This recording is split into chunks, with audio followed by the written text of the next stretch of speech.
علیکم ورحمۃ اللہ وبرکاتہ۔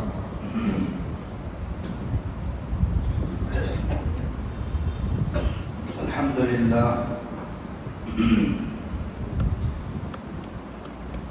للہ نحمده ونستعینه ونستغفره ونؤمن به ونتوکل علیہ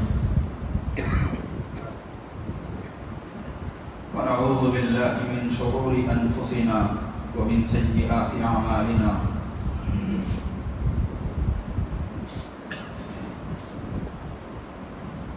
من يهده الله فلا مضل له ومن يضلله فلا هادي له ونشهد أن لا إله إلا الله وحده لا شريك له ونشهد أن سيدنا وسندنا ومولانا محمدا عبده ورسوله وصلى الله تبارك وتعالى عليه وسلم تسليما كثيرا كثيرا أما بعد فأعوذ بالله من الشيطان الرجيم بسم الله الرحمن الرحيم وَلَقَدْ خَلَقْنَا الْإِنسَانَ مِنْ سُلَالَةٍ مِنْ طِينٍ ثُمَّ جَعَلْنَاهُ نُطْفَةً فِي قَرَارٍ مَكِينٍ ثُمَّ خَلَقْنَا النُّطْفَةَ عَلَقَةً فَخَلَقْنَا الْعَلَقَةَ مُضْغَةً فَخَلَقْنَا الْمُضْغَةَ عِظَامًا فَكَسَوْنَا الْعِظَامَ لَحْمًا ثم أنشأناه خلقا آخر فتبارك الله أحسن الخالقين ثم إنكم بعد ذلك لميتون ثم إنكم يوم القيامة تبعثون صدق الله العظيم۔ ہر قسم کی تمام تعریفیں سزاوار ہوں اس خالق کائنات پر جو تمام جہانوں کا پالنہار ہے۔ درود و سلام ہو ذات قدوسی وشیم صاحب الجود والکرم تاجدار حرم نبی اکرم صلی اللہ علیہ وسلم پر اور آپ کی آل اور اولاد پر، تمام صحابہ پر، تابعین پر، تبع تابعین پر، متبعین پر، تمام اولیاء اللہ پر، اسی طریقے سے یہ سلسلہ چلتا رہے قیامت تک کے آنے والے تمام مسلمانوں پر۔ میرے محترم عزیز دوستوں، بزرگوں اور نوجوان ساتھیوں، انسان دو چیزوں کا نام ہے، دو چیزوں سے انسان بنا ہے،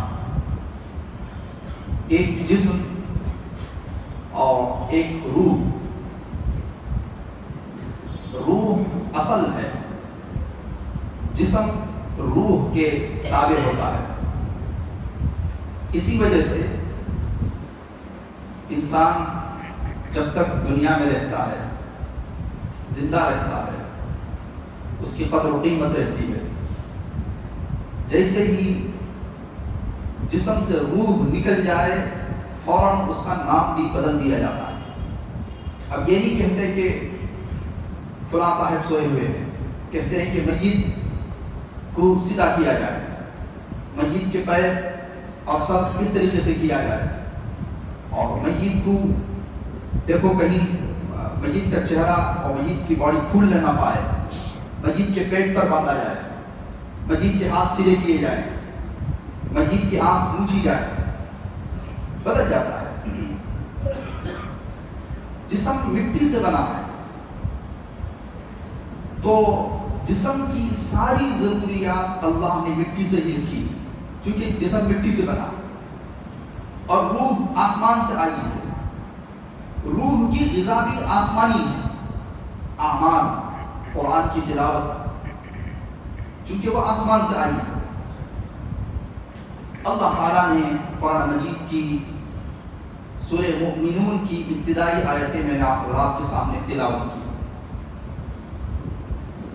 114 صورتیں ہیں قرآن مجید کے اندر، اس میں 80 پر 5 صورتیں 85، اس میں اللہ نے توحید، رسالت، آخرت، اللہ ایک ہے، اس کی ذات اور اس کی صفات میں کوئی اس دنیا کے اندر شریک نہیں ہے، اور اللہ ایک ہے، اس کی ذات اس کی صفات میں کوئی شریک نہیں ہے، یہ بندوں کو بتانے کے لیے اللہ نے دنیا میں انبیاء کو بھیجا جسے رسالت کہتے ہیں،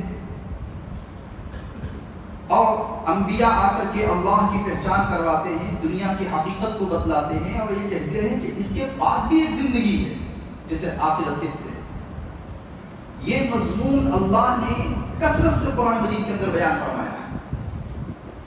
اس کے علاوہ 500 یا اگر اختلاف کو ملا دیں تو 550 آیات ایسی ہیں جس میں اللہ نے احکامات بیان فرمائے، کیا حلال ہے، کیا حرام ہے، کیا جائز ہے، کیا ناجائز ہے، نکاح کے احکام کیا ہیں، طلاق کسے کہتے ہیں، وراثت کے احکام کیا ہیں، بیع کیا ہے، یہ ساری چیزیں 500 یا 550 آیات میں۔ بقیہ 6000 آیتوں میں اللہ نے انسان کے دل کو جھنجھوڑنے کی اور انسان کو سدھارنے کے لیے توحید اور رسالت اور آخرت کو بیان فرمایا۔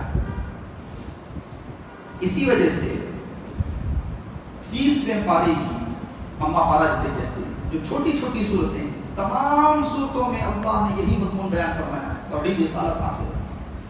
انداز الگ الگ ہے لیکن ٹاپک تو یہی، مسائل زیادہ نہیں بیان فرمائے ہیں اس کے اندر۔ الغرض عزیز دوستوں، بزرگوں، میں یہ کہہ رہا تھا،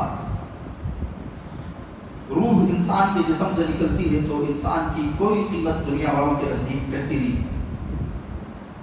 روح کیا ہے؟ اس وقت میں کفار اور مشرکین نے بھی نبی کریم صلی اللہ علیہ وسلم سے سوال کیا تھا، جس کا ذکر اللہ نے قرآن میں فرمایا، وَيَسْأَلُونَكَ عَنِ الرُّوحِ، وہ تم سے اے اللہ کے نبی روح کے بارے میں سوال کرتے ہیں، قل، آپ کہہ دیجئے، الروح من امر ربی، روح تو میرا آرڈر ہے، میرا حکم ہے۔ کب آتی ہے؟ دستک کسی کو دے کر کے آتی ہے، بیماری آ گئی، بغیر کسی کو دستک دیے بغیر آتی ہے، فوراً آ جاتی ہے، رات میں سویا انسان صبح نہیں اٹھتا ہے، اور جیسے ہی انتقال ہوا رشتہ دار، دوست و احباب کیا کہتے ہیں کہ جلد سے جلد ان کی مٹی کے حوالے کیا جائے، پنڈال جلدی سے لایا جائے، قبر جلدی سے کھودی جائے، نماز جنازہ میں تاخیر نہ کی جائے۔ اور نماز جنازہ تک تو لوگ رہتے ہیں، نماز جنازہ کے بعد اور مصروف ہو جاتے ہیں، بھی کیوں تدفین کو نہیں آئے، مصروفیت زیادہ ہے، کسی سے شکایت نہیں ہے۔ دنیا کا مزاج بتانا چاہتا ہوں، دنیا میں یہی مزاج ہے۔ اور تدفین کے بعد لوگ، دوست، رشتہ دار کسی بھی میت کے گھر میں رہتے ہیں تو آپ یہ الفاظ سنیں گے، 10 15 20 منٹ، آدھے گھنٹے میں جانا ہے جانا ہے جانا ہے۔ کسی کو کوئی کہتے ہیں کہ کل بچے کی اسکول ہے، کوئی کہتا ہے کل میٹنگ ہے، کوئی کہتا ہے کہ کل کوئی فلاں کام ہے، بس ختم قصہ۔ حتیٰ کہ لوگوں کی حس آج کل اتنی زیادہ بڑھ چکی، آپ اندازہ نہیں کر سکتے۔ ماحول آج کل ایسا بن گیا کہ ایک گھر میں انتقال ہوتا ہے، دوست و احباب دور دراز سے آتے ہیں، ابھی رات میں تدفین ہوئی ہے، دن میں وہی رشتہ دار پوچھتے ہیں کیا ایگزیبیشن کھلا ہے، ایگزیبیشن کھلا ہے، ختم۔ اللہ تعالیٰ پتہ نہیں مجھے ہی یہ ساری چیزیں میرے سامنے ہی کیوں آتی ہیں، شاید اللہ رب العزت جو ہے عبرت لینے کے لیے بتاتا ہو، یا اس وجہ سے کہ ایک بڑا مجمع سامنے آتا ہے، ان کو بتاؤ کہ دنیا کا ماحول آج کل یہ چل رہا ہے۔ اگلے دن سوال ہو رہا ہے، آپ کے یہاں ایگزیبیشن کھلا ہے؟ تو زندگی بڑی مختصر ہے، یہاں کوئی کسی کا ساتھ نہیں آتا۔ رب جس نے ہمیں پیدا کیا، بنایا، اس کی عبادت کرنا ہے، اس کو پہچان کر کے دنیا میں زندگی گزاریں گے، تبھی جا کر کے آخرت میں کامیابی ملے گی، اس کے بغیر کامیابی نہیں ملتی ہے۔ رب کسے کہتے ہیں؟ ہم جو قرآن میں یا کہیں آپ ترجمہ پڑھیں گے، رب پالنے والا، رب پالنے والا، رب کہتے ہیں جس کے اندر 3 صفات موجود ہیں، وہی رب ہے، اس کے علاوہ کوئی دوسرا رب نہیں ہو سکتا۔ پہلی صفت عدم سے کسی چیز کو وجود میں لانے والا، نتھنگ سے تھنک کرنے والا، اس کو رب کہتے ہیں۔ یہ کائنات نہیں تھی، حدیث قدسی ہے، کنت کنزا مخفیا، اللہ کہتا ہے کہ میں ایک پوشیدہ خزانہ تھا، اريد ان اعرف، میں نے چاہا کہ میں پہچانا جاؤں، لوگ ہوں مجھے پہچانے کہ خدا کون ہے، تو فخلقت آدم، میں نے انسانیت کو پیدا فرمایا۔ تو یہ پوری کائنات کو اللہ نے وجود بخشا ہے، عدم سے یعنی نتھنگ سے تھنک کرنا، کوئی چیز نہیں تھی، اللہ نے اسے لایا۔ اللہ نے آسمان بنایا، زمین بنائی، پانی پر زمین کو بچھایا اور زمین ہلنے لگی۔ ظاہر بات ہے پانی پر کون سی چیز ٹہرتی ہے، ہلتی ہے، کشتی بھی ہلتی رہتی ہے۔ تو فرشتوں نے کہا کہ یا اللہ یہ تو ہل رہی ہے، اردو میں ہل رہی ہے۔ اللہ نے پہاڑوں کو گاڑا مضبوط میخ کے طور پر، اب زمین ہلنا بند ہو گئی، اسٹاپ۔ فرشتوں نے کہا یا اللہ یہ تو بڑی مضبوط چیز ہے، کتنی بڑی مضبوط چیز ہے کہ زمین کو ہلنے سے روک دی، کیا اس سے بھی کوئی بڑی مضبوط چیز ہے؟ اللہ نے فرمایا ہاں، پہاڑوں سے بھی بڑی مضبوط چیز ہے۔ یا اللہ وہ چیز کیا ہے؟ کہا لوہا ہے، لوہا پتھر کو توڑ دیتا ہے، پہاڑ کو کاٹ دیتا ہے۔ سبحان اللہ، اے اللہ لوہے سے بھی کوئی مضبوط چیز ہے؟ کہاں ہے؟ کیا ہے؟ آگ، جو لوہے کو بھی پگھلا دیتی ہے۔ بڑے بڑے کارخانے آپ جا کر کے دیکھیں گے کہ لاوا کیسے پکتا رہتا ہے اور لوہے کو پگھلا دیتے ہیں جیسے بالکل موم ہے۔ اے اللہ آگ سے بھی کوئی مضبوط چیز ہے؟ کہا بالکل ہے۔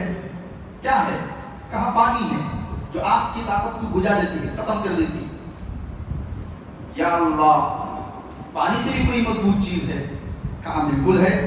کیا ہے؟ کہا پہاڑ ہے، ہوا ہے، ہوا جو پانی کو بھی بہا کے لے جاتی ہے۔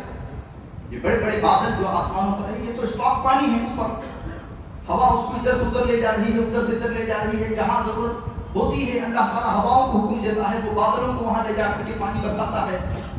کہا اے اللہ ہوا سے بھی کوئی مضبوط چیز ہے؟ اب دو روایتیں آتی ہیں۔ ایک روایت میں ہے ایک مومن سیدھے ہاتھ سے خرچہ کیا، ایسے کہ بائیں ہاتھ کو پتہ نہ چلے، وہ یہ ہوا سے بھی طاقتور ہے۔ اور پھر ایک روایت میں آتا ہے ایسا مومن کا دل جس دل کے اندر میرا نام ہے وہ اس ہوا سے بھی طاقتور ہے۔ یہ دل جس کے اندر اللہ کا نام پیوست ہو گیا، اللہ کا نام گڑ گیا، سب کچھ کرنے والی ذات اللہ کی ہے، یہ ہواؤں سے بھی مضبوط چیز ہوتی ہے۔ ہوائیں آسمانوں کا رخ ہوائیں طوفانوں کا رخ بدل سکتی ہیں، پانی کا رخ بدل سکتی ہیں، لیکن ایمان کو ہلا نہیں سکتی۔ ایمان جس کے دل میں ایمان مضبوط ہو گیا وہ پہاڑ ہواؤں سے بھی زیادہ وہ مضبوط چیز ہے۔ اس کے بعد اللہ رب العزت نے حضرت آدم علیہ السلام کو پیدا فرمایا۔ کیسے پیدا فرمایا؟ وَلَقَدْ خَلَقْنَا الْإِنسَانَ مِنْ سُلَالَةٍ مِنْ طِينٍ ثُمَّ جَعَلْنَاهُ نُطْفَةً فِي قَرَارٍ مَكِينٍ۔ اللہ نے حضرت آدم کو جو پیدا فرمایا، قرآن مجید کی دوسری آیت میں بھی خَلَقَ الْإِنسَانَ مِنْ صَلْصَالٍ كَالْفَخَّارِ، کھنکھناتی مٹی سے، جیسے ہانڈی ہوتی ہے، ہانڈی میں کھنکھناہٹ کی آواز ہوتی ہے۔ اللہ نے مٹی لی اور اس مٹی میں پانی ملا کر کے اس کو چکنی مٹی بنایا گیا، پھر اس کو ہوا میں سکھایا گیا، پھر آگ میں تپایا گیا، تب جا کر کے اس کے اندر کھنکھناتی آواز پیدا ہوئی۔ اللہ نے اس کے ذریعے سے حضرت آدم کو پیدا فرمایا، اور حضرت آدم سے اللہ نے حضرت حوا کو پیدا فرمایا۔ یہاں پر رک کر کے ایک بات میں آپ اور سے کہہ دوں، یہ جو بات آتی ہے کہ حضرت حوا کو حضرت آدم کی پسلی سے پیدا کیا گیا، یہ قرآن اور حدیث کی بات نہیں ہے، یہ بائبل کی بات ہے۔ وہاں سے ہاں مفسرین نے تفسیروں میں بیان ضرور فرمایا ہے، لیکن یہ وہیں سے لیا ہے، اسرائیلی روایات جسے کہتے ہیں، پرانی کتابوں میں جو بات لکھی ہوئی ہے۔ حالانکہ ہم نے پڑھا کہ بائبل کے اندر یہاں تک لکھا ہوا ہے، پوری فوٹو چھڑائی ہوئی ہے کہ ایک انسان ہے، درخت کے نیچے سویا ہوا ہے، ایک کبوتر خدا کی شکل میں آ رہا ہے چھری لے کر کے، اور پسلی کاٹ کر کے اس لے آ کر کے حضرت حوا کو بنایا ہے۔ یہ کہیں قرآن اور حدیث میں نہیں ہے، یہ اسے کہتے ہیں اسرائیلی روایات، اسے کہتے ہیں۔ ہاں بخاری کی ایک حدیث ہے، اس حدیث میں نبی کریم صلی اللہ علیہ وسلم نے نبی کریم صلی اللہ علیہ وسلم نے ارشاد فرمایا کہ اپنی بیویوں کے ساتھ حسن سلوک کیا کرو، 100 مرتبہ بھی دن میں غلطیاں کرے تو ان کو معاف کیا کرو۔ ایک دوسری روایت میں آیا کہ یہ ٹیڑھی پسلی سے پیدا کی گئی ہے۔ اب علامہ ابن حجر رحمۃ اللہ علیہ جو بخاری شریف کے سب سے بڑے شارح ہیں، وہ کہتے ہیں کہ یہاں تمثیل مراد ہے، مثال دینا مراد ہے کہ جیسے ٹیڑھی پسلی کبھی سیدھی نہیں ہوتی ہے، ایسے یہ سیدھی نہیں ہوتی ہے۔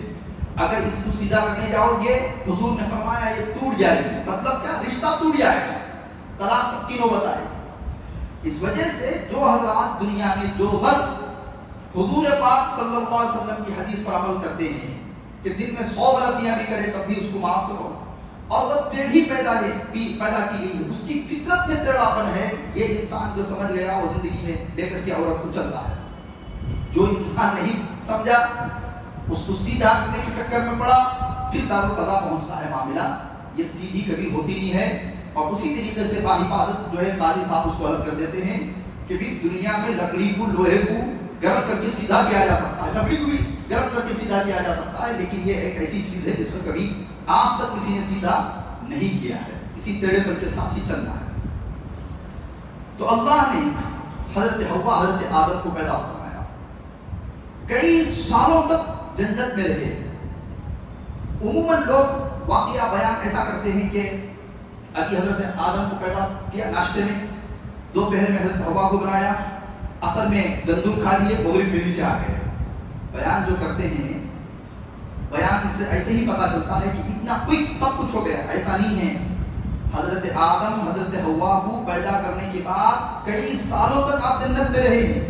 دلیل اللہ نے قرآن میں ارشاد فرمایا، وہ جو درخت ان دونوں نے کھایا، حضرت آدم، حضرت حوا نے، وہ بھولے سے کھائے ہیں، اور صبح میں اللہ اگر حکم دے شام تک بھول جائے، یہ ممکن نہیں ہے۔ اسے سالوں لگے ہیں، کئی سال گزر گئے، پتہ نہیں کتنے ہزار سال، کئی سال جب گزر گئے تو اب وہ حکم دماغ سے نکلا۔ اب وہ حکم کیا ہوا؟ دماغ سے نکلا، وہ بھول گئے۔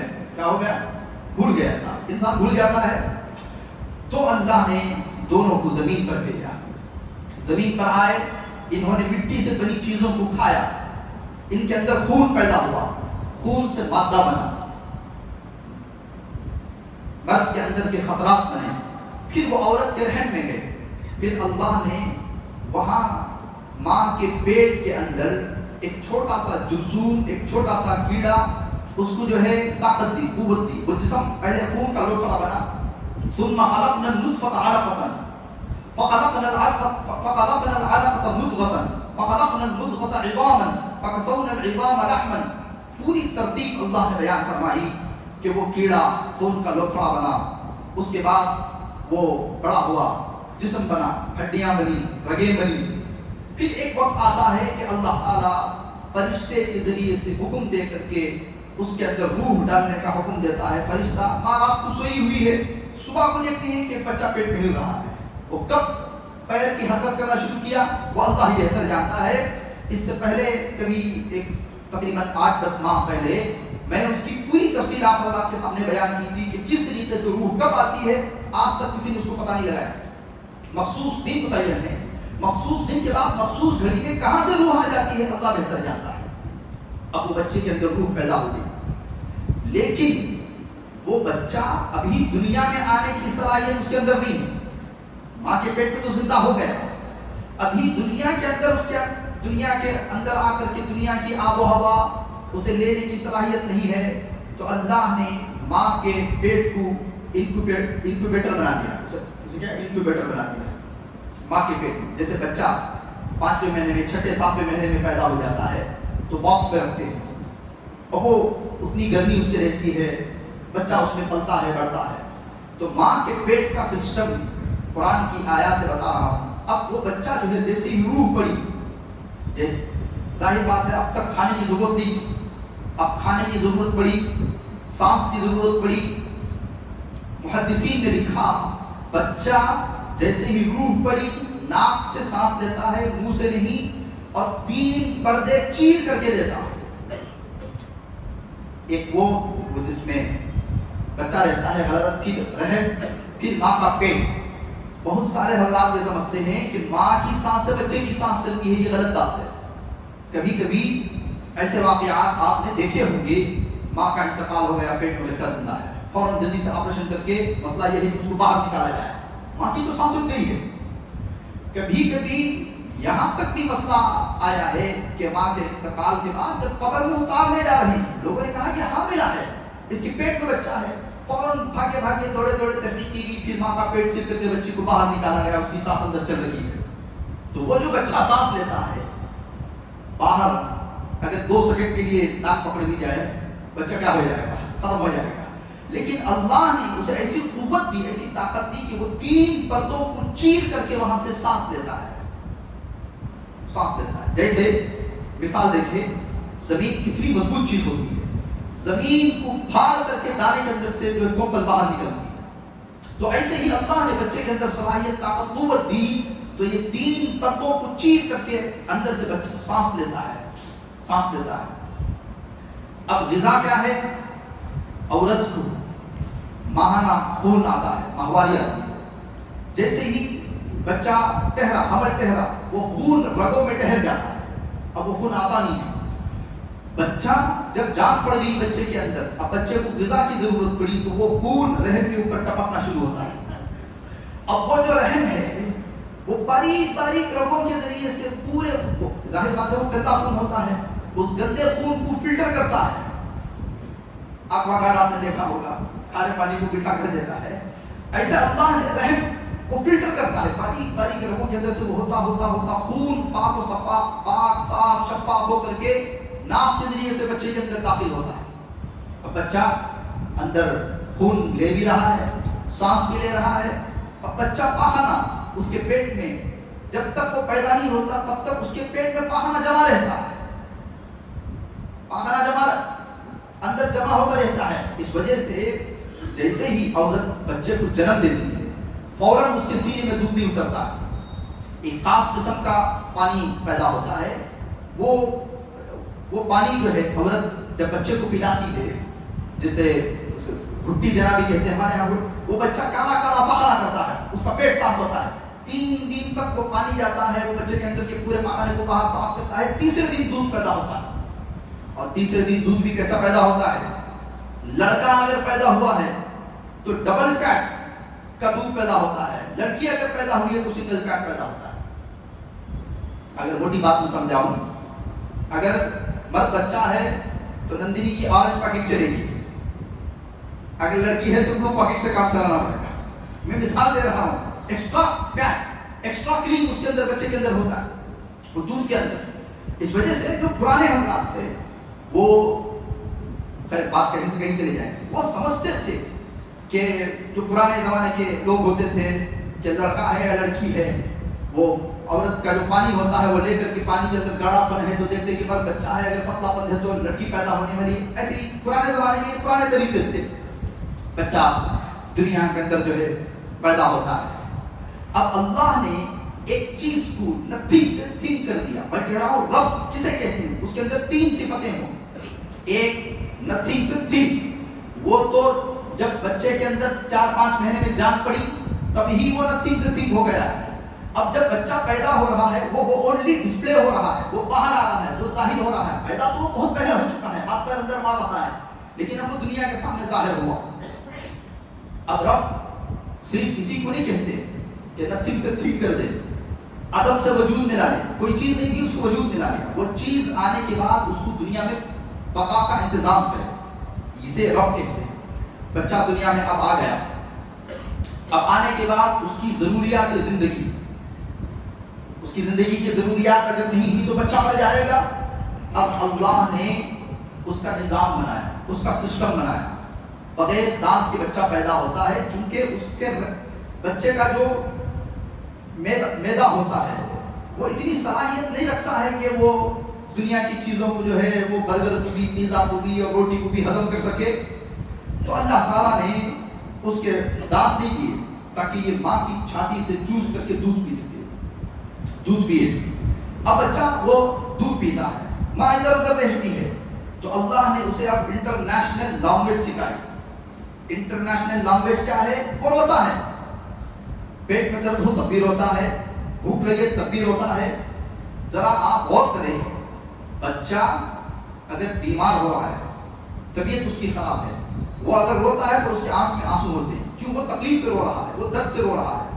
اب لے جا کر کے ڈاکٹر کو بتاتے ہیں، ڈاکٹر پیٹ دباتا ہے، پھر کان دباتا ہے، کان دباتے اس میں اگر زیادہ رویا تو کان میں تکلیف ہے، اگر پیٹ دباتے اس میں رویا تو پیٹ میں درد ہے، اور اس کو دوائی لکھ کر کے دیتا ہے. یہ انٹرنیشنل لینگویج ہے. اور دنیا کے سارے بچے ایک ہی طرح سے روتے ہیں. ایسا نہیں کہ گجراتی کا بچہ گجراتی میں رو رہا ہے، کرناٹکا کا بچہ کنڑ میں رو رہا ہے، یا عرب کا بچہ عربی میں رو رہا ہے، فرینچ کا بچہ فرینچ میں رو رہا ہے. ایسا نہیں ہے. پوری دنیا کے بچوں کا رونا اللہ نے ایک ہی طریقے سے رکھا ہے. اب دیکھیے، بھوک لگتی ہے یا ماں کو بچہ آس پاس میں محسوس نہیں کرتا ہے تب بھی روتا ہے، بہت رو رہا ہے، اٹھائے تو آنسو نہیں ہے. یہ رو نہیں رہا ہے، یہ جو اللہ نے اسے لینگویج سکھائی ہے انٹرنیشنل لینگویج، وہ لینگویج میں بات کر رہا ہے. بہت مرتبہ دیکھا ہوگا کیا بچہ اتنا رو رہا ہے، اٹھے آنکھ میں آنسو ہی نہیں ہے. وہ رو نہیں رہا تھا، وہ ماں کو بلا رہا تھا، وہ سگنل دے رہا تھا، وہ انٹرنیشنل لینگویج میں وہ بات کرنا چاہ رہا تھا. تو اللہ نے اسے زبان دی. اب پھر جو ہے اللہ نے ماں کے اندر رکھا. ایک رب کہتے، اس رب کی ماننا ہے جس جو رب نتھنگ سے تھنک کیا، ایک چیز جو عدم تھی اس کو وجود میں لایا اور اس کی بقا کا انتظام فرمایا. اسے عزیز دوستوں بزرگوں رب کہتے ہیں. اب دنیا میں انسان چونکہ دنیا کی زندگی کو سمجھے ہیں، آخرت کی زندگی کو سمجھے نہیں ہیں، تو دنیا کی زندگی میں جو لائف ہے، دنیا کا جو لائف اسٹائل ہے، اسے اور بہتر بنانے کے لیے، اسے اور سہولت سے کرنے کے لیے تحقیقات کر رہے ہیں. سائنسدان اپنی اپنی سائنس میں یہ کر رہے ہیں. جیسے 30 سال پہلے ہی آپ لے لیں، اب لے لیں، دنیا کتنی بدل گئی ہے. رابطہ کرنے کا ذریعہ بدل گیا. پہلے تو خط لکھنا تھا، اب فون آ گیا. ایک جگہ سے دوسری جگہ جانے کے ذرائع بدل گئے. دنیا کی چیزوں کو، دنیا کی زندگی کو انسان نے سمجھا تو دنیا کی زندگی کو کیسے بہتر بنایا جا سکے لوگ اس پر محنت کر رہے ہیں. حتیٰ کہ لوگ ہیں انسان کی زندگی کو کیسے بڑھایا جا سکے اس پر بھی محنت کر رہے ہیں. لیکن خود سائنسدان لکھتے ہیں کہ اس پر اتنے 100 سالوں سے محنت ہو رہی ہے لیکن کامیابی 0%. ظاہر بات ہے یہ تو اللہ نے فرمایا اذا جاء اجلهم لا يستأخرون ساعة ولا يستقدمون. اللہ تعالیٰ جب کسی کی موت کا وقت لا لیتا ہے تو ایک گھڑی نہ آگے جاتی ہے نہ ایک گھڑی اس کے پیچھے جاتی ہے. اور ٹھیک اس وقت میں جو ہے انسان جو ذریعہ بنایا ہے، جو سبب بنایا ہے، جو وقت متعین کیا ہے، انسان وہ وقت میں مر جاتا ہے. تو دنیا کے اندر انسان جو ہے سواری بہتر بنانا ہے، گھر بہتر بنانا ہے، رابطے کے ذریعے، اس کو سب تو دنیا کی زندگی کو سمجھا ہے تو اس کے پیچھے محنت کر رہا ہے. لیکن اس کے پیچھے ایک اور زندگی ہے جو زندگی ہمیں نظر نہیں آتی ہے، اسے آخرت کی زندگی کہتے ہیں. افسوس صد افسوس کہ انسان نے اس زندگی کو سمجھا نہیں تو اس کی محنت بھی چھوڑ دیا. ہمیں نہیں پتا جو اعمال انسان دنیا کے اندر کرے گا ویسے ہی آخرت میں اس کے ساتھ جو ہے فیصلہ کیا جائے گا. تو پوری بات کا آپ کا خلاصہ یہ ہے، ہم نے دنیا کی زندگی کو جو ہے سمجھا، حالانکہ اللہ نے دنیا ہمارے لیے بنائی ہے. ایک عجیب بات علماء لکھتے ہیں، دیکھیے دنیا میں انسان ہے اور دوسرے نمبر پر حیوان ہے، گائے، بیل، بکری، جانور، اور تیسرے نمبر پر جو ہے نباتات ہیں، درخت جن کے اندر بڑے ہونے کی صلاحیت رہتی ہے. چوتھے نمبر پر جو ہے جمادات ہیں، پتھر، زمین. ہر نچلی والی چیز اپنے سے اوپر والی چیز پر قربان ہوتی ہے. غور کر کے دیکھیں، زمین جو جس کا لیول سب سے نیچے ہے وہ درختوں کے لیے قربان ہو جاتی ہے. ظاہر بات ہے دنیا میں کوئی یہ تو نہیں کہہ سکتا کہ بھئی زمین کو کیوں چیر رہے ہو، اس کا سینہ کیوں چیر رہے ہو، اسے تکلیف ہوگی. بھی درخت بھی تو پیرنا ہے، دھان بھی تو اگانا ہے، پیٹ کو تو ناریل پانی بھی تو پہنچانا ہے. تو ہر نچلی چیز اپنے اوپر والے کے لیے قربان ہو جاتی ہے. جمادات، زمین، نباتات درختوں کے لیے قربان ہو گئی. اب درخت حیوانوں کے لیے قربان ہو گئے. جانور چارہ چرتے ہیں، پتے چباتے ہیں، اس کو کھاتے ہیں. درخت حیوانوں کے لیے قربان ہو گئے اور حیوان انسانوں کے لیے قربان ہو گئے. یہ الگ بات ہے کہ کچھ جانوروں کو کھایا جاتا ہے جو حلال ہوتے ہیں، کچھ جانوروں کو نہیں کھایا جاتا جو حرام ہوتے ہیں. لیکن حیوان تو انسان کے لیے قربان ہو رہا ہے یا نہیں ہو رہا ہے؟ قربان ہو رہا ہے. لوگ عجیب فلسفہ ہے دنیا میں، لوگ کہتے ہیں کہ جانوروں کو مارنا نہیں چاہیے اور خود انسانوں کا قتل کرتے ہیں. جانوروں کو نہیں مارنا چاہیے اور رحم دکھاتے ہیں، جانوروں کو کیوں ماریں، لیکن خود انسانوں کا گلا ذبح کر دیتے ہیں، وہاں رحم نہیں آتا. تو جانور انسانوں کے لیے قربان ہو گئے. اب علماء نے فرمایا انسان کس کے لیے قربان ہو؟ ہر نیچی چیز اوپر والے کے لیے قربان ہوتی آ گئی. جمادات نباتات کے لیے، نباتات حیوانات کے لیے، حیوانات انسانوں کے لیے. اب انسان کس کے اوپر قربان ہو؟ اگر انسان اپنے سے نیچی چیز والوں کے لیے قربان ہو گیا، حیوانوں کے لیے کھانے کے لیے مر گیا، درختوں کے لیے دنیا کے لیے مر گیا، جمادات کے لیے مر گیا، تو انسان پھر اس کا مقام نیچے ہو جائے گا، انسان کی ویلیو کم ہو جائے گی، جمادات سے بھی ہٹ جائے گی. انسان جو قربان ہوتا ہے وہ رب کے لیے قربان ہوتا ہے. اسی لیے فرمایا گیا وَمَا خَلَقْتُ الْجِنَّ وَالْإِنسَ إِلَّا لِيَعْبُدُونِ. اللہ نے دنیا کے اندر انسانوں کو اور جنات کو جو پیدا فرمایا ہے اپنی پہچان کے لیے اللہ نے دنیا میں پیدا فرمایا. تو ہم دنیا کے اندر آئے ہیں اپنی پوری زندگی قربان کرنے کے لیے اللہ کے احکامات پر. تو زندگی اللہ کی مرضی کے مطابق زندگی گزارنا سیکھے.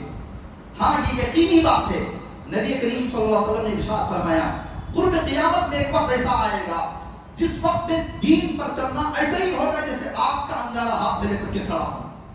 آپ کا انگارہ، آپ کا شعلہ ہاتھ میں لے کے کھڑا ہو تک کوئی گرد پھینک دیتا ہے. کہا ایک وقت ایسا آئے گا دنیا کے اندر شیاطین اتنے زیادہ ہو جائیں گے، انسانوں میں سے بھی جنات میں سے بھی، وہ مخلوق کو، انسانوں کو خدا سے دور کرنے کی کوشش کریں گے، ماحول کو بگاڑنے کی کوشش کریں گے، دین کو خراب کرنے کی کوشش کریں گے. یہ وہ وقت ہوگا گویا کہ اس وقت ایمان پر چلنا ایسے ہی ہوگا جیسے آپ کے انگارے کو ہاتھ میں لینا ہے. تو اس وجہ سے ماحول بدلے. اگر بری صحبت سے آس پاس کو غور کریں کہ کہاں خرابی آ رہی ہے، بری صحبت سے اگر خرابی آ رہی ہے تو بری صحبت کو دور کرے. پہلے تو صحبت ایک طرح کی ہوتی تھی دوستوں کی. لوگ کہتے تھے باہر نہیں جانا، کسی سے نہیں ملنا، اتنے 6 بجے گھر کے اندر آ جانا، 7 بجے گھر کو آ جانا، 10 بجے کیوں آ رہا ہے. ایک تو باہر کی صحبت تھی جسے لوگ روکتے تھے. اب تو جیب کے اندر بھی صحبت آ گئی ہے، اس کو کیسے روکیں گے؟ یہ جو ہے یہ بھی بہت بڑی صحبت ہے انسان کی، اس کو بھی تو روکنا ہے. ایک تو باہر کی صحبت تھی، فلاں سے مل رہا ہے، کیا اس سے نہیں مل رہا ہے، انہیں بگڑا ہوا بچہ ہے، انہیں فلاں بچہ ہے. اب ماں باپ اس سے غافل ہو گئے. ایک ایسا خطرناک دشمن بچوں کا صحبت، بچوں کا رفیق بن گیا جو رات بھی اس کے ساتھ تکیے پہ ہوتا ہے. اس صحبت کو بھی کاٹنا ہے. اس دوست سے بھی سمجھانا ہے بچوں کو کہ اس کی کتنی دوستی فائدہ مند ہے اور اس کی کتنی دوستی نقصان دہ ہے. ہمیں پہچاننا ہے اپنے بچوں کو اور خود کو بھی.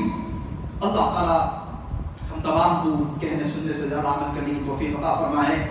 اللہ رب العزت ہم تمام کو جو ہے زندگی کی قدر و قیمت سمجھنے کی توفیق عطا فرمائے. اللہ تعالیٰ مرنے سے پہلے موت کی تیاری کرنے کی اور اپنے اعمال کو درست کرنے کی، خدا کی قدرتوں پر غور کرنے کی اور اللہ رب العزت کو پہچاننے کی اور اس پر قربان ہونے کی توفیق عطا فرمائے. وآخر دعوانا الحمد للہ رب العالمین. جن حضرات کی سنت